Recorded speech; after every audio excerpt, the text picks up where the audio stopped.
क्रांती news, आवाज सर्वसामान्यांचा। महाराष्ट्र क्रांती news.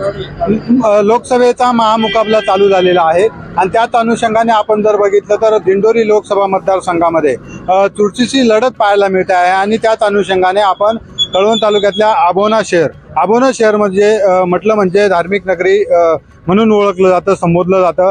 Saptashrungi गडाच्या पायथ्याशी असलेलं आबोना शहर आणि या आबोना शहरातील मतदारांचा कौल कोणाकडे आहे त्याच अनुषंगाने आपण सर्वपक्षीय कार्यकर्त्यांना या ठिकाणी उपस्थित केलेलं आहे आणि महायुती असेल किंवा मग महाआघाडी असेल त्या सर्व पक्षांचे तालुका अध्यक्ष असतील, पदाधिकारी असतील, कार्यकर्ते असतील, त्यांना आपण या ठिकाणी आमंत्रित केलं गेलेलं आहे आणि पुढील काही वेळासाठी आपण त्यांना प्रश्न विचारून आणि या ठिकाणी पुढील उमेदवारांचं विजन काय, नागरिकांसाठी ते काय करू शकतात या अनुषंगाने आपण या कार्यक्रमाचं आयोजन केलेलं आहे। म्हणून आता आपण आपल्यासोबत भाजप पदाधिकारी दीपक भाऊ वेण्णे आहेत, कृष्णकुमार कांबळकर साहेब आहेत, अजून भाजपचे काही पदाधिकारी आहेत। या साईडला बघितलं तर या ठिकाणी काँग्रेसचे राम चौरे साहेब असतील किंवा मग योगेश वाघ असतील, शिवसेना उभाटा गटाचे राजू भाऊ असतील, असे पदाधिकारी या ठिकाणी आहेत।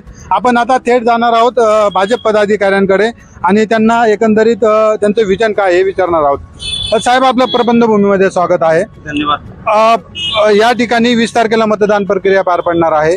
आपल्या उमेदवाराचं ठोस असं विजन काय आणि आपण नागरिकांसाठी आतापर्यंत 5 वर्षात काय विकास कामं केली आणि अजून काय करणं गरजेचं आहे?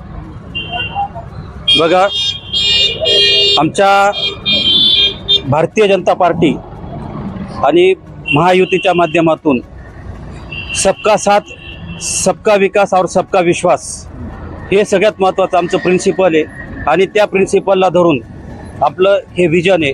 आणि माननीय नरेंद्र मोदीजींनी संकल्पपत्र 14 एप्रिलला सादर केलं, त्याच्यामध्ये आज पूर्ण विजन मांडलेलं आहे की आपल्याला ह्या 5 वर्षात काय करायचे।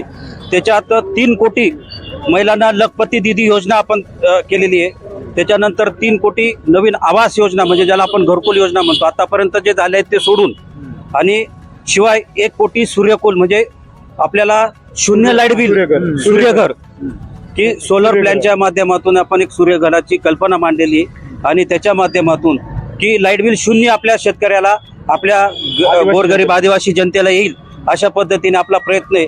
आणि त्यासाठी मोदीजींचं सगळ्यात मोठं विजन आहे की सूर्यघर हे एक प्रोजेक्ट आहे, लखपती दीदी योजना आहे, त्याच्यानंतर समान नागरिक कायदा की जो महिलांना आणि पुरुषांना समान न्याय देईल, की त्याच्यामध्ये मग आपले दत्तक योजना असेल, दत्तक पुत्राचा असेल, विवाह कायदा असेल किंवा संपत्ती वाटणीचा जो कायदा असेल, याच्यामध्ये माझ्या माता भगिनीला समान वाटा मिळेल अशी सगळं एक अतिशय म्हणजे युवकांसाठी, महिलांसाठी, बालकांसाठी आणि 70 वर्षापुढचे जे आपले प्रौढ व्यक्ती आहेत यांना त्यांच्या आरोग्याची काळजी, म्हणजे मोदीजी म्हणतात की 70 वर्षाच्या पुढचे जे ते माझे मायबाप आहेत आणि मी त्यांचा मुलगा आहे, एवढं मोठं विजन मोदीजींनी ठेवलंय की माझ्या ह्या मायबापांना त्यांना केव्हाही ते आजारी पडले तर आयुष्यमान भारत किंवा ह्या योजनांच्या व्यतिरिक्त त्यांचे संपूर्ण जो खर्च आहे हा संपूर्ण खर्च भारत सरकार करेल असं मोदीजींचं संकल्प आणि तोच विजन आहे। काय सांगाल साहेब, या ठिकाणी कळवण तालुका म्हटलं म्हणजे कांदा उत्पादकाचं माहेरघर समजलं जातं आणि सर्वात जास्त रोष शेतकऱ्यांचा या भाजप सरकारवर आहे, त्यासाठी काय करणं आणि तुमच्या म्हणजे पुढचं विजन शेतकऱ्यांसाठी काय असेल? मी विकास देशमुख, भाजपचा माजी जिल्हाध्यक्ष आहे। या देशाची निवडणूक त्या 2014ची पाहिली आपण, त्यावेळेस देशाला एक नवीन बदल पाहिजे होता, म्हणून एक खंबीर नेतृत्व या देशाला मिळालं ते नरेंद्र मोदीजींच्या माध्यमातून, भारतीय जनता पार्टी आणि NDAच्या माध्यमातून।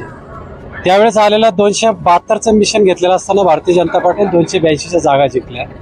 तदनंतर 2019च्या निवडणुका झाल्या, 2014 ते 2019चे जे कामं केले ती लोकांपर्यंत पोहोचवले की सर्वसामान्य अंत्योदय घटकापर्यंत न्याय देण्याचा या सरकारने प्रयत्न केला आणि 2019च्या निवडणुकीमध्ये त्याचा रिझल्ट दिले की 303च्या पुढे भारतीय जनता पार्टी आणि NDAच्या अधिक जागा घेऊन पुन्हा सत्तेवर आपण आलो।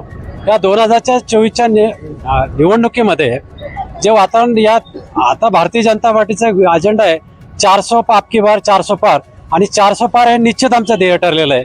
यामध्ये जात असताना जो शेतकरी वर्ग आहे या शेतकरी वर्गामध्ये एक नरेटिव्ह केलेलं आहे किंवा कांद्याला भाव मिळत नाही किंवा निर्यात बंदीची आहे, तर कांद्याच्या संदर्भात जर आपण 10 वर्षाचा लेखाजोखा काढला तो जवळजवळ 4 वर्षे ही निर्यात जी होती ती चालू होती, त्यानंतरच्या कालावधीत चालू होती. आता जी निर्यात बंदी झाली होती त्यावेळेस लाल कांदा जो मार्केटला आलेला होता, त्या लाल कांद्याच्या संदर्भामध्ये पावसाचं काही नुकसान झालं काही लोकांचं, तर जो काही देशाच्या व्यापकमध्ये जो सर्वे झाला आणि त्यानुसार मग ती थांबवण्यात आली होती. पण आता या स्थितीला कांद्याच्या निर्यात बंदी पूर्ण देशामध्ये खुली केलेली आहे आणि खुली केलेली असताना आज नाही म्हटलं तरी समाधानकारक बाजार मिळत आहेत, इथून पुढे बाजार मिळतील. आणि त्या संदर्भामध्ये फक्त एक नकारात्मक भूमिका म्हणून जे राजकारणाच्या पटलावरती शेतकऱ्यांना भडकवण्याचं काम करतायत, खऱ्या अर्थाने शेतकरी एक सामान्य माणसाचं पाहिलं तर मोदीजींनी विजन ठेवलं तर की शेतकऱ्याचं उत्पन्न डबल झालं पाहिजे. जर एखादा शेतकरी गोरगरिबीने पीडित असेल, पाणी नसेल, सिंचनाच्या योजना नसतील, तर अशा परिस्थितीत 50 क्विंटल कांदा त्यावेळेस जर पिकवत असेल तर त्याचं अधिक उत्पादन व्हावं म्हणून 100 क्विंटलवर नेलं आणि मग 50चे 100 झाल्यानंतर त्या बाजारभावामध्ये त्याला मूल्य मिळालेलं. आणि अशा परिस्थितीमध्ये आजच्या याच्यामध्ये सुद्धा जो कांदा साठवणुकीचा विषय केला असेल तर त्या संदर्भात विजन घेतलं की आपण चाळी बनवल्या, सामान्य शेतकऱ्यापर्यंत तो ठेवता येईल. जसजसे बाजार वाढतील त्या पद्धतीने त्या कांद्यात चाळीतून कांदा मार्केटला आणता येतो, अशा सुरक्षेच्या सोयीने ते केलेलं आहे. दुसरा विषय झाला की मागच्या याच्या तुमच्याकडे नंतर येतो, आता विरोधकांकडे जातो. साहेब, त्यांनी म्हटलेलं आहे की मोदीजींचं सुंदर असं नियोजन चालू आहे, शेतकऱ्यांच्या दृष्टीने सरकार विचार करत आहे. आतापर्यंत 10 वर्षे गेली, परंतु इथून पुढे शेतकऱ्यांच्या दृष्टीने विचार चालू आहे आणि विरोधक हे शेतकऱ्यांना भडकवायचं काम करत आहेत, म्हणून असं म्हणणं आहे त्यांचं. त्यावर काय बोला? त्यांचं म्हणणं जरी खरं असेल पण आता तुम्ही वस्तुस्थिती बघा ना. पहिले तुम्ही जरा निर्यात बंदी केली, नंतर तुम्ही आता परत त्याला 40% शुल्क लावून ठेवलं, म्हणजे काय नक्की करताय काय मोदी सरकार? मग जर 26चा भाव परत 16वर कसं आले? मला त्यांना म्हणायचं आहे की तुम्ही शेतकऱ्याच्या डोळ्यात धुळपेक करताय आणि ही जी काही स्टंटबाजी बीजेपी चालली हे लोकांमध्ये वेगळा मेसेज गेलेला आहे आणि त्यांना जागा शेतकरी त्यांना जागा दाखवणार आहे. दुसरी गोष्ट मला असं म्हटलं त्यांनी की बा समान नागरिक आहे. अरे मग समान नागरिक गेल्यानंतर आदिवासी कुठे जाईल? हे आदिवासी तर देशाचा मालक आहे. समान नागरिकता झाल्यानंतर आदिवासीचा अस्तित्व नष्ट होऊन जाईल. मग आमची संस्कृती, आमचं जे काही कल्चर याच्याविषयी पण ते सांगितलं पाहिजे. म्हणजे मोदी सरकार आदिवासींना संपायचं काम करतंय, बरोबर आहे. त्याच्यानंतर त्यांना म्हणायचं होतं की बा आमचं मोदी सरकारची गॅरंटी काय गॅरंटी? मग आम्ही सांगतो आमची राहुल गांधीची किंवा आमची काँग्रेसची भूमिका काय की आम्ही आमचं जर सरकार आलं तर आम्ही 1 लाख म्हणजे 30 लाख नोकऱ्या दरवर्षी आम्ही देणार, हे आमची जाहीरनाम्यामध्ये अजून सांगतो. त्याच्यानंतर महिलांना आमचं जर सरकार आलं तर जे महिला असतील ज्यांचे जॉईंट अकाउंट असतील त्यांना 1 लाख रुपये लगेच देणार, खात्यावर जमणार. युवकांना ज्यांचे नाव नोंदणी केलेलं असतील, जे युवक असतील बेरोजगार असतील त्या युवकांना ट्रेनिंग देऊन प्रत्येक युवकांना 1 लाख रुपये देणार. त्याच्यानंतर शेतकऱ्याचं जेवढं कर्ज असेल ते डायरेक्ट माफ करणार. शिवाय महिलांचं जे 50% जे काही नोकरीमध्ये आरक्षण आहे ते पूर्ण देणार आम्ही 50%. ही आमची गॅरंटी नाही, ही आमची 5 वर्षे वॉरंटी आहे राहुल गांधीची. आपण काय सांगाल? आपण उद्धव बाळासाहेब ठाकरे गटाकडून या ठिकाणी उपस्थित झालात. साहेबांचं विजन काय आणि कशा पद्धतीने या ठिकाणी निवडणुकीला या दिंडोरी लोकसभामध्ये तुम्ही महाआघाडीकडनं उभं राहणार? या नवीन युवकांना कॉन्ट्रॅक्ट बेसिसवर न घेता पक्की नोकरी देणार हे साहेबांचं सर्वात मोठं विजन आहे आणि आणलेले मिशन पूर्ण करणार. ज्याप्रमाणे भाजपालांनी सांगितलं जलजीवन मिशन आमच्यापर्यंत पोहोचलंच नाही अजून. विश्वकर्मा योजना आमच्या पोहोचतच नाही. मी आता परत सत्ताधाऱ्यांकडे जाणार आहे. या ठिकाणी महाविकास आघाडीच्या नेत्यांनी आरोप केलेले आहेत, ते आपण आता सत्ताधाऱ्यांकडून त्यांना विचारणार आहोत. त्यांनी आरोप केलेले आहेत की रोजगारीचा प्रश्न खूप गंभीर झालेला आहे आणि बीजेपी सरकार हे कुठंतरी म्हणजे शेतकऱ्यांना भ्रमित करतं आणि राहुल गांधींनी खंबीर नेतृत्व असं आमच्याकडून दिलं जाणार आहे. त्याबद्दल आपण काय सांगतो? पहिलं म्हणजे राहुल गांधी पंतप्रधान होतील की नाही हे यांच्या आघाडीमध्येच बिघाडी आहे. कारण यांच्यामध्ये नेताच ठरलेला नाही की पंतप्रधान कोणाला करायचं. हे सगळे एकत्र आले. आज जर आव्हान करतो आम्ही तुम्ही त्यांना महाविकास आघाडीला, जर यांनी पंतप्रधानाचा उमेदवार आता डिक्लेअर करावा आणि मग मतदानाकडे घ्यावं. यांच्याकडे कुठल्या पंतप्रधान पदाच्या उमेदवारी करता अनेक लाईन लागलेली. ज्यावेळी निवडणुका होतील त्या निवडणुकीनंतर ज्यावेळेस पंतप्रधान ठरवण्याची वेळ येईल तर यांच्यामध्ये भानगडी होऊन जे काही मागच्या काळामध्ये आपण पाहिलं होतं की अनेक सरकार आले, काँग्रेसला पाठिंबा दिला, पाठिंबा काँग्रेसने त्यावेळी काढून घेतला होता. अशा परिस्थितीत आता काही पंतप्रधान झाले, आय.के. गुजराल झाले, स्वर्गीय आय.के. गुजराल होते, देवेगौडा सरकारले 6-6 महिन्याचे पंतप्रधान आले. त्यामुळे यांच्याकडे पूर्ण व्हिजन नाहीये आणि मग पंतप्रधानाचं नाव त्यांनी आजपर्यंत डिक्लेअर केलं नाही. त्यांनी सांगितलं का तुम्ही सांगितलं समान नागरिक कायदा आणू, परंतु त्यांनी सांगितलं कळवण तालुका आदिवासी बहुल भाग आहे, मग आमचे आदिवासी जाणार कुठं?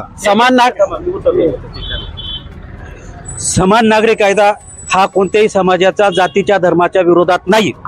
सगळ्यात महत्वाची कन्सेप्ट ही का एक देश एक जनता ही कन्सेप्ट. आणि आपले 2 कोड आहेत, एक सिव्हिल कोड आणि क्रिमिनल कोड. क्रिमिनल कोड जसा संपूर्ण जाती धर्माला सारखा आहे तसा हा सिव्हिल कोड सुद्धा सगळ्यांना सारखा असणार आहे. म्हणजे आपला जो विवाह कायदा आहे हा विवाह कायदा सगळ्यांना सारखा असणार आहे. जे तलाक म्हणजे फारकती आहे हा फारकती सगळ्यांसाठी सारखी असणार आहे त्याचा कायदा. संपत्तीचा वाटपचा जो कायदा आहे तो सर्वांना सारखा असणार आहे. हा कोणत्याही संस्कृतीच्या विरोधात नाही, आरक्षणाशी याचा काही संबंध नाही, दूरमात्र काही कधी संबंध नाहीये किंवा कोणती संस्कृती याच्यापासून हे होणार नाहीये, कोणत्या जाती धर्माच्या विरोधात नाही. त्याच्यामुळे समान नागरिक कायद्याला आणि हे त्यांना पण माहिती आहे, परंतु जनतेमध्ये धुळफेक करायची आहे आणि भ्रम पसरवायचा हा प्रकार आहे. नक्कीच आपण जर बघितलं तर तुमच्या पक्षाने उमेदवार दिलेला आहे, तुम्ही सांगा तुमच्या पक्षाने उमेदवार दिलेला आहे आणि आताच भाजपच्या पदाधिकाऱ्यांनी सांगितलं का ते भ्रमित करायचं काम करत आहे. समान नागरिक कायदा म्हणजे कोणाचाही हक्क आम्ही हिरावून घेणार नाही, त्या कंडिशन मध्ये तुमचा उमेदवार या सगळ्या आरोपांना सामोरे जाईल का? हो, जाऊ शकतो ना, सामोरे जाऊ शकतो आम्ही त्या गोष्टीला. आदिवासींना हिंदू ऍक्ट लागू नाही. आदिवासी या देशाचे मूळ बालक आहे. त्याच्यामुळे हा मला विनंती आहे हे जे चुकीचं मेसेज पसरतं की आमचं अस्तित्व नष्टच होणार आहे, आम्ही हिंदू नाही, आम्ही मूळ आदिवासी आहोत. आणि हे जे सांगताय सिव्हिल कोड हे जर आम्हाला लागूच नाही, ते आदिवासीला कुठे लागू आहे यांचं त्यांनी उत्तर दिलं पाहिजे आम्हाला. काय सांगाल साहेब? त्यांनी 2 मिनिटं जाऊ द्या, सगळ्यांचं जाऊ द्या. शेती माल एवढा म्हणजे शेतकरी एवढा वैतागला यांना, तर शेतकरी कुठल्याही पद्धतीने यांना मत देणार नाही. पूर्ण तालुक्यातल्या शेतकऱ्यांसाठी विजन आहे त्यांच्याकडे काका? काहीच नाही, काहीच नाही. त्यांनी रात्र 12 वाजता निर्यात बंद, रात्र 12 वाजता नोटाबंदी, रात्र 12 वाजता तरुण पोऱ्याचे 2 कोटी लोकांच्या नोकऱ्या देऊ. हा 10 वर्ष निस्ता जुमला काय त्याचं निस्त्या चाटा मार्यात 1 रुपयाने काम करेल नाही. निर्यात खुली केलेली आहे त्यांनी आता निर्यात खुली करेल ना, उलट भाव कमी होईल घ्या. जेव्हा निर्यात चालू नव्हती ना तेव्हा 1500, 1600, 1700 आहेत, आता 1200 जायला ना. त्यामुळे ते 40% शुल्क लावायचे ना, वर कोणीच पुरवत तो कांदा इथेच फिराय ना. त्यामुळे आज टमाटर फुकट, मिरची फुकट, टमाटर फुकट, सगळा शेतीमाल फुकटचे. त्यामुळे कुठल्याही परिस्थितीत याचा जुमला बंद होईल जायचा. आता याच्या या 2 पुढे सरकत नाही, या काही बी तो पण कर द्या. आपली बार 400 पार असं म्हणतात. आपली बार सगळं हद्दी पार, एक बी राहणार नाही. आपकी बार हद्दपार असं म्हणताय ते. बर, आम्ही आज सांगतोय की त्यांनी मनमोहन सिंगच्या काळातले 10 वर्षातलं बघावं आणि आताच्या मोदीजींच्या 10 वर्षातला कार्यकाळ बघावं आणि कांद्याची सरासरी बघावी. अलग लक्षात. आता हे मागच्या वर्ष जे होतं ते नैसर्गिक आपत्तीमुळे 6 महिन्यापासून कांदा खराब येतो आणि जे कांदा उत्पादन होतं ते कमी होतं. त्यामुळे काय झालं की देशांतर्गत भूक भागवावी याच्याकरता तो निर्यात बंदी ही केलेली होती. पण जर आतापर्यंतचा भाव बघितला तर सरासरी 2000च्या आसपास भाव हा सगळ्या शेतकऱ्यांना भेटलेला आहे.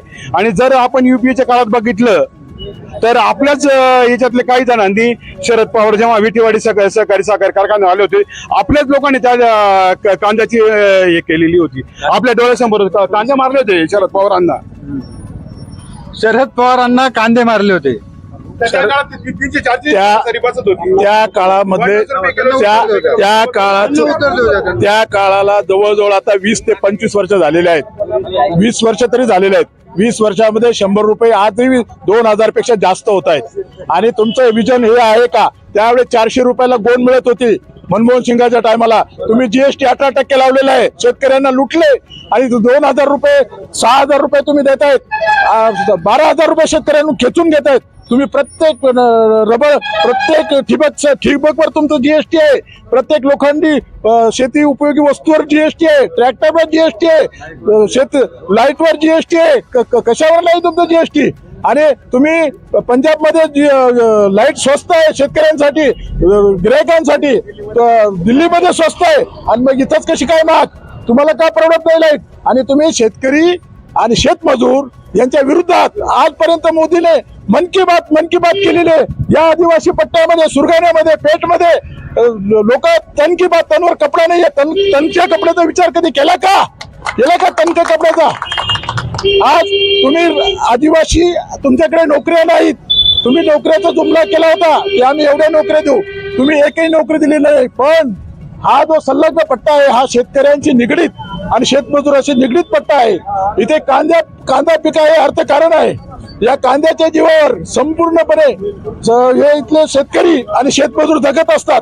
4 महिने कांदे लावण्यापासून तर कांदे काढण्यापर्यंत, कांदे विकण्यापर्यंत असा 8 महिने रोजगार मिळवणारा हा शेतकरी रोजगार मिळवून देतो. तुमच्याकडे नोकऱ्या नाही, एकही उद्योग तुमच्या आजपर्यंतच्या खासदाराने आणलेले 10 वर्ष आम्ही बीजेपी बरोबर होतो, तुम्ही काय केलं?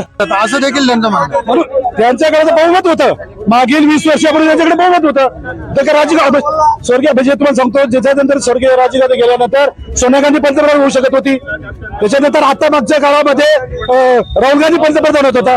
अहो त्यांनी देशासाठी आजी घालवली, वडील घालवलं, यांनी काय घालवलं सांगा ना? यांच्या बीजेपी कोणाला गेलं? अरे आयत्या पोळी भाजलेली माणसं आहे ती, म्हणजे टोळीवरची लोणी खाणारी माणसं आहे ती. टोळीवरची लोणी खाणारे माणसं आहेत. त्यांनी सांगितलं की या ठिकाणी आमचा जो उमेदवार आहे तो जनता ठरवते पंतप्रधान पदार्थ, आणि हे हुकुमशाह आहे म्हणून यांनी नाव जाहीर करून टाकलं असं म्हणतात. त्यांचा साथ जनता ठरवते. जरी म्हटलं पंतप्रधान, आम्ही पंतप्रधान डिक्लेअर केल्यानंतर जनतेने भरभरून मतं दिलेत.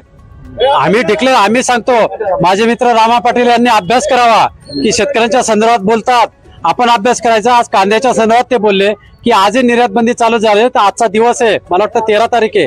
आजच्या मार्केटमध्ये गेलेल्या शेतकऱ्याला विचारा, आता सुद्धा 1800, 1300, 2100 पर्यंत कांदा गेलाय. 2100 रुपये प्रमाणे कांदा गेलेला आहे. 2100 रुपये प्रमाणे कांदा गेलेला आहे. राहिला दुसरा प्रश्न झाला, हुकुमशाह तानाशाही म्हणता. तानाशाही कोणी केली? कारण नरेंद्र मोदी हे सामान्य कुटुंबातून आलेले, सामान्य कुटुंबांचा त्यांना माहिती आहे, त्यांनी परिवारवाद घेतला नाही. त्यांचा एखादा घरचा माणूस डिक्लेअर केला नाही की माझा राजकीय वारसामध्ये येईल, असं कुठले झालं नाही. या पिढीने फक्त या आतापर्यंतचा हा झाला की तो झाला की तो, असं यांनी रचलं. परिवारवाद हा भारतीय जनता पार्टीचा याच्यामध्ये नाहीये. या देशामध्ये नागरिक घडवला जातो, सामान्य माणूस सुद्धा या देशाचं नेतृत्व करू शकतो, हे जनतेला दाखवून दिलं. याच्यामध्ये बसलेलं असलेल्या या लोकांमध्ये जर कुवत असेल तर इथला सुद्धा माणूस देशाचा पंतप्रधान होऊ शकतो. ही भूमिका आमची आहे. थोडक्यात एकच वाक्यात सांगतो, आमच्या मित्रांनी आरोप केला की मोदी हुकुमशाह आहेत. मला सांगा, हे आज आमच्या आदरणीय मोदीजींबद्दल काही बोलतात, काही बोलू शकतात, सोशल मीडियावर काही टाकतात, बरोबर आहे. जर कधी हुकुमशाह राहिले असते, त्यांना स्वातंत्र्य मिळालं असतं का? इंदिरा गांधींनी आणीबाणी लावली त्यावेळेस त्यांचं स्वातंत्र्य हिरावलं गेलं, त्यावेळेस हे बोलू शकत नव्हते, आणि आता मोदींच्या काळात मनमोकळ्याने बोलू शकतायत. म्हणजे खऱ्या अर्थाने हुकुमशाह कोण आहेत हे बघा. भारतीय जनता पार्टी आणि नरेंद्र मोदी हुकुमशाह नाही आहेत, यांच्या मनात हुकुमशाह आहे. सर्वसामान्य माणूस हा भाजपचा कार्यकर्ता आहे, सर्वसामान्य माणूस हा पुढे जाऊ शकतो. नक्कीच. त्यांचं म्हणणं आहे की सर्वसामान्य माणूस हा भाजपचा कार्यकर्ता आहे आणि नरेंद्र मोदी कोणाच्या स्वार्थासाठी करत नाही. अमित शहा मोदीची एवढी हुकुमशाही आहे साहेब, ते देशावर फार हुकुमशाही चालली आहे त्यांची. त्यांना लोक अजिबात मान्य करत नाही. आता त्यांचा जुमला सगळा खोटा झालाय. पण ते का मान्य का करत? सगळी महागाई झाली ना. आज काय शेतकरी ना एखादा बोलला का लावेडी, त्या अजित पवार लबाड तिकडे पळी घेते 70,000 कोटी नक्कीच भाजप सरकार जे आहे, ऐका, भाजप सरकार जे आहे हे ईडी लावून नेत्यांना आतमध्ये जेलमध्ये टाकतं आणि आपल्याकडे खेचण्याचा प्रयत्न करतो असं म्हणताय. एक रामा पाटील साहेब, तुमचं हार्दिक अभिनंदन. एक मिनिट थांबा. रामा पाटील, रामा पाटीलांचं हार्दिक अभिनंदन. त्यांनी शब्दप्रयोग काय वापरला की तुम्ही ईडी लावतात. मला एक सांगा साहेब, आम्ही नाही लावत. ईडी ही स्वायत्त संस्था आहे आणि आम्ही त्याचा गैरवापर करत नाही. ईडीची ही जी एक मिनिट थांबा, ही जी ईडी स्वायत्त संघटना आहे ही काँग्रेसच्या काळात त्याची निर्मिती झालेली आहे, परंतु त्याचा सुयोग्य वापर हा नरेंद्र मोदींच्या काळात होतोय. आता तुम्ही हे म्हणतायत की ईडीचा गैरवापर होतो. मला तुम्ही सांगा, ईडी ज्याच्या घरावर धाड पडते, एक मिनिट थांबा, पूर्ण ऐकून घ्या. ईडी ज्याच्या घरावर धाड पडते तिथे करोडची संपत्ती सापडते, 300 कोटीच्या संपत्ती सापडतात, ते मोजता येत नाही, ते यंत्र फिके पडतायत. मग तुम्ही त्याचं समर्थन करतायत का? नाही, मला एक सांगा, ईडी एक मिनिट थांबा, ईडी अशी सर्वसामान्याच्या घरात पडली आहे का? ज्याच्या घरात काहीच नाही अशा लोकांच्या घरात ईडी पडली आहे का? ज्याला कर नाही त्याला डर कशाला? थोडक्यात आपल्याला नाही 2 मिनिटं. आपल्याला कार्यक्रमाची मर्यादा आहे. आपल्याला कार्यक्रम येतोय तुमच्याकडे. थोडक्यात सांगा. एक मिनिट, ईडीमुळे तुमच्या तेव्हा मध्ये खेचले नरेंद्र मोदी साहेबांनी या जनतेला, सामान्य गरीबातला गरीब माणूस हा त्याच्यापर्यंत न्याय देण्याचा हा विषय केला. राहिला ईडीच्या संदर्भात हा विषय तो ज्या आजपर्यंतच ज्याच्यावर ईडी लावली त्या गळ्यामध्ये काळा घबाड सापडलं. मग हे योग्य आहे की नाही जनता ठरवते. जो पैसा झाला त्यांनी दिलं हे उत्तर. एक शेतकरी ऐका 2 मिनिटं साहेब 2 मिनिटं. अहो ऐका, मी काय म्हणतो तुम्हाला, आता कार्यक्रम आपल्याला संपवायचा आहे. शेतकऱ्यांसाठी येणारं जे सरकार आहे हे कशा पद्धतीने स्थापन होणं गरजेचं आहे आणि त्यांच्यावर काय उपाययोजना करणं गरजेचं आहे, काय सांगा? यापुढे येणारं जे सरकार असेल त्याने पहिल्या आमदाराने किंवा खासदाराने सांगावं, तुझं पगारात भागणार आहे का नाही बाबा, तुला येणारे पेन्शन मिळणार आहे, तुझ्या बायका मुलांना तुम्ही येण्यावर बी पेन्शन मिळणार आहे, त्याच्यात तुझं भागणार आहे की नाही. मग तुला भागणार नसेल तर तू याच्यात प्रवेश करू नकोस, कारण शेतकरी रस्ता तळायला गेलाय, तुझं मात्र कल्याण झालंय, तू मात्र अब्जोपती करोडोपती, ते 13 कोटी आहे. बांगलादेश दरिद्र देश आहे, तिचं 60 रुपयाने पेट्रोल डिझेल आहे आणि इथे 100. अरे काय बोलतात हे, म्हणजे काय करतात हे लोक, काय करता तुम्ही? तुमच्याकडे येतो 2 मिनिटं साहेब.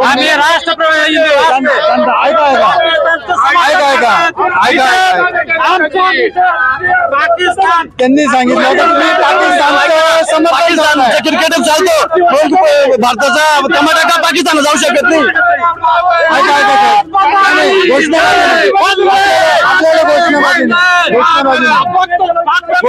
ऐका 2 मिनिटं आपल्याला शांततेत चर्चा करायची आहे. 2 मिनिटं ऐका 2 मिनिटं आपल्याला चर्चा शांततेत करायची आहे. ऐका 1 मिनिट नाही 2 मिनिटं तुमच्याकडे येतो. आपल्याला चर्चा शांत करा. त्यांनी सांगितलं की इतर देशामध्ये पेट्रोल डिझेलचे दर जे आहेत ते कमी आहेत आणि इथं भारतामध्ये काय जास्त आहेत. आपल्याला ज्या पेट्रोल पुरवतात ते मुस्लिम राष्ट्रांकडून पेट्रोल आपण घेतो, त्याचे करार झालेले आहेत. पण पाकिस्तानची आजची स्थिती आहे की पाकिस्तानला वाटतं की या देशात जे नरेंद्र मोदींचं नेतृत्व आहे असं आम्हाला मिळालं पाहिजे. आज पाकिस्तान इतका बेचिराग झालेला आहे, त्या ठिकाणी भूकमारीने होत आहेत, महागाई वाढलेली आहे, अशा परिस्थितीत नेतृत्व नाहीये आणि त्या पाकिस्तानला आपल्या सद्भावनेच्या याच्याने मदत करण्याचा, त्यांना उपचार करण्याचा हा प्रयत्न आहे. नरेंद्र मोदी या देशाला नेतृत्व लाभलं, याच्या पलीकडे या देश अख्ख्या जगाने स्वीकारलेलं आहे. आणि जर म्हणायचं असेल तर जी 20 देशांची जी शिखर परिषद आपण केली, G20, याचं नेतृत्व आपण करतो. म्हणजे 20 देशांचं नेतृत्व करण्याची क्षमता नरेंद्र मोदीने. राहिला युद्ध सैन्याचा, आता जो अग्निवीरांचा प्रश्न केला, आता जरी भारतीय सैन्यावरती असलेल्या लोकांना विचारा का हा देश कोणाच्या हातामध्ये सुरक्षित आहे, फोन लावून बघा, ते सैनिक सांगतील की या नरेंद्र मोदींच्या नेतृत्वाखाली आम्ही सुरक्षित आहे. कारण ज्या अवकाळ्यात इथे पाहिलेले मिलिटरी किती परिस्थिती आलेली आहे. आजच्या स्थितीला इथं आवाहन करतो की त्या देशाच्या सीमेवर रक्षण करणाऱ्या मिलिटरीवाल्यांना. आता एवढ्यात जो मुद्दा निघाला ना, पाक व्याप्त काश्मीरची परिस्थिती अशी आहे की आज सकाळचीच बातमी आहे का तिथली जी पब्लिक आहे त्या पब्लिकला मिलिटरी, ती जी पाकिस्तानची मिलिटरी आहे ती मिलिटरी इतकी भयानक त्रास देते. तीच पब्लिक आता त्या मिलिटरीला बाहेर काढण्याचा प्रयत्न चालू आहे, तिला मारझोड चालू आहे. आणि पाकिस्तानची हीच परिस्थिती आहे का त्या पाक व्याप्त काश्मीर मधून जे पाणी पॉवर स्टेशन जिथे आहेत त्या पॉवर स्टेशनचे फक्त पॉवर त्यांनी तिथून वीज घ्यायची आणि यांचा त्या पाक व्याप्त काश्मीरचा फक्त वापर करायचा. या मुद्द्यावर ते नक्कीच त्यांनी सांगितलेली आहे. त्यांनी सांगितलं की पाकिस्तानची परिस्थिती खूप गंभीर आहे आणि त्याच दृष्टीने मोदी साहेब बाहेर देशात जाऊन आणि आपल्या भारताचं प्राबल्य जे आहे ते जास्त करताय, वाढवत आहे असं म्हणणं आहे त्यांचं. सगळं खोटंच आहे साहेब त्याच्यावर, ते सगळं तोटा नाही. त्याच्याने काहीच होणार आहे. शेतीची अवस्था एवढी वाईट झाली, 300ची कोण कुठे गेली, 600ची कोण 1200ला गेली, कुठल्या 2000ला गेली. गॅस तुमचा 300चा गॅस 1200ला गेला, त्या दृष्टीने विचार पेट्रोल 110ला गेलं, डिझेल तुझं 50चं कुठे गेलं. 15 लाख खात्यामध्ये टाकू, 2 कोटी नोकऱ्या देऊ, एकही जुमला त्यांनी मान्य केला नाही. त्याला आपण काय सांगाल थोडं? त्यांना कोणीच मान्य केलं खात्याच्या नाही. गोणीवर मोदीचा फोटो आहे, बरोबर आहे. मग तुम्हाला भारतात येण्यासाठी इकडचा क्रिकेट जाऊ शकतो, मग इकडचा पाकिस्तान खेळायला येऊ शकतो, मग इकडचा टमाटा का पाकिस्तानात जाऊ शकत नाही, कांदा का जाऊ शकत नाही. आणि आचारसंहिता असताना कांदा निर्यात बंदी अशी उठली कस काय एका दिवसात उठतो? असं काय चालू? तुम्ही चाटाच मारायचं. नक्कीच मी आता सत्ताधाऱ्यांकडे जाणार आहे. त्यांनी सांगितलं की मोदी सरकार हे जाहिरातबाजी करतं, जे आनंदाचा शिधा देतं त्याच्यावर फोटो छापतं, युरियाची कोण देतं त्याच्यावर फोटो छापतं, म्हणजे जाहिरातबाजी करतंय मोदी सरकार, असं म्हणणं आहे त्यांचं. हे पहा, असे जेव्हा कोणत्याही देशाचा कप्तान म्हणजे कॅप्टन हे काम करत असतो त्यावेळेस त्याला प्रसिद्धी मिळत असते. आपण जसं म्हणतो ना की गाली कॅप्टन को तो ताली भी कॅप्टन को, याचं एक छोटंसं उदाहरण देतो.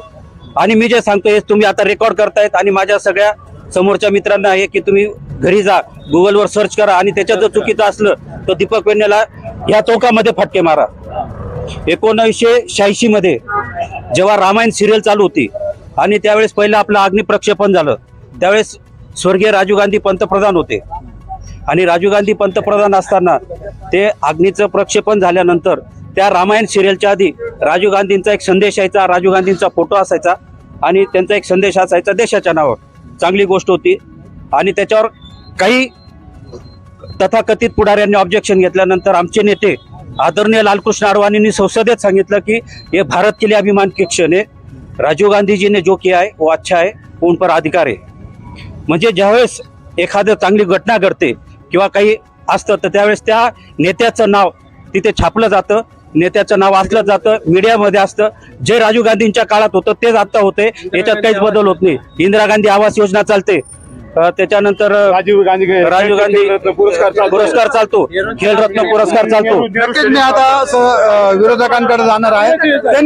त्यांनी सांगितलं की भाजपने कुठेही नाव बदललं नाही, इंदिरा गांधींच्या योजना असेल तेच ठेवलेले आहे, परंतु हे कुठेतरी भ्रमित करण्याचं काम करतात असं बोलतो. शासकीय योजनामध्ये कुठे इंदिरा गांधीचं राजीव गांधीचा फोटो आहे का? मला सांगावं त्यांनी. परंतु त्यांचं म्हणणं आहे की राजीव गांधींनी जे चांगलं काम केलं, इंदिराजींनी जे चांगलं काम केलं, त्यांचं कुठे आम्ही दुरुपयोग करत नाही किंवा त्यांना वाईट म्हणत नाही, आजही त्यांचं नाव घेतो. मान्य केलं म्हणजे काम होतच ना. पण त्याच्यापेक्षा मी असं म्हणेल की मला मगाशीच आमचे ज्येष्ठ मित्र आहेत त्यांनी असं सांगितलं की देशाच्या आघाडीने का पंतप्रधान डिक्लेअर केला नाही. जनता ठरवणार आहे पंतप्रधान, हुकुमशाह नाही ठरवणार. ते हुकुमशाह आहेत मोदी. इथं जनता मतदान करणार आहे मग पंतप्रधान होणार आहे. त्यांच्यावर ऑलरेडी हुकुमशाह आहेत ते, आणि हुकुमशाह लोकांना मान्य नाही. पण एकंदरीत आपण बघितलं तर मागच्या वेळेस मनमोहन सिंग पंतप्रधान होते, सोनिया गांधी होतील आणि कुठेतरी पुढे उभा करून देतात, असं देखील त्यांचं म्हणणं आहे. म्हणून त्यांच्याकडे बहुमत होतं. मागील 20 वर्षापूर्वी त्यांच्याकडे बहुमत होतं. तर राजीव स्वर्गीय म्हणजे तुम्हाला सांगतो, ज्याच्यानंतर स्वर्गीय राजीव गांधी गेल्यानंतर सोनिया गांधी पंतप्रधान होऊ शकत होती. त्याच्यानंतर आता मागच्या काळामध्ये राहुल गांधी पंतप्रधान होत होता. अहो त्यांनी देशासाठी आजी घालवली, वडील घालवलेलं, यांनी काय घालवलं सांगा ना. यांच्या बीजेपी कोणाला गेलं? अरे आयत्या पोळी भाजलेली माणसं आहे ती, म्हणजे टोळीवरची लोणी खाणारी माणसं आहे ती. टोळीवरची लोणी खाणारे माणसं आहेत. त्यांनी सांगितलं की या ठिकाणी आमचा जो उमेदवार आहे तो जनता ठरवते पंतप्रधान पदार्थ, आणि हे हुकुमशाह आहे म्हणून यांनी नाव जाहीर करून टाकलं असं म्हणतात. त्यांचा साथ जनता ठरवते. जरी म्हटलं पंतप्रधान, आम्ही पंतप्रधान डिक्लेअर केल्यानंतर जनतेने भरभरून मतं दिलेत. आम्ही सांगतो, माझे मित्र रामा पाटील यांनी अभ्यास करावा की शेतकऱ्यांच्या संदर्भात बोलतात, आपण अभ्यास करायचा. आज कांद्याच्या संदर्भात ते बोलले की आजही निर्यात बंदी चालू झाली, तर आजचा दिवस आहे, मला वाटतं 13 तारीख आहे. आजच्या मार्केटमध्ये गेलेल्या शेतकऱ्याला विचारा, आता सुद्धा 1800, 1300, 2100 पर्यंत कांदा गेलाय. 2100 रुपये प्रमाणे कांदा गेलेला आहे. 2100 रुपये प्रमाणे कांदा गेलेला आहे. राहिला दुसरा प्रश्न झाला, हुकुमशाह तानाशाही म्हणता. तानाशाही कोणी केली? कारण नरेंद्र मोदी हे सामान्य कुटुंबातून आलेले, सामान्य कुटुंबांचा त्यांना माहिती आहे. त्यांनी परिवारवाद घेतला नाही, त्यांचा एखादा घरचा माणूस डिक्लेअर केला नाही की माझा राजकीय वारसामध्ये येईल, असं कुठले झालं नाही. या पिढीने फक्त या आतापर्यंतचा हा झाला की तो झाला की तो, असं यांनी रचलं. परिवारवाद हा भारतीय जनता पार्टीचा याच्यामध्ये नाहीये. या देशामध्ये नागरिक घडवला जातो, सामान्य माणूस सुद्धा या देशाचं नेतृत्व करू शकतो हे जनतेला दाखवून दिलं. याच्यामध्ये बसलेलं असलेलं या लोकांमध्ये जर कुवत असेल तर इथला सुद्धा माणूस देशाचा पंतप्रधान होऊ शकतो. ही भूमिका आमची आहे. थोडक्यात म्हणा. एकाच वाक्यात सांगतो. आमच्या मित्रांनी आरोप केला की मोदी हुकुमशाह आहेत. मला सांगा, हे आज आमच्या आदरणीय मोदीजींबद्दल काही बोलतात, काही बोलू शकतात, सोशल मीडियावर काही टाकतात, बरोबर आहे.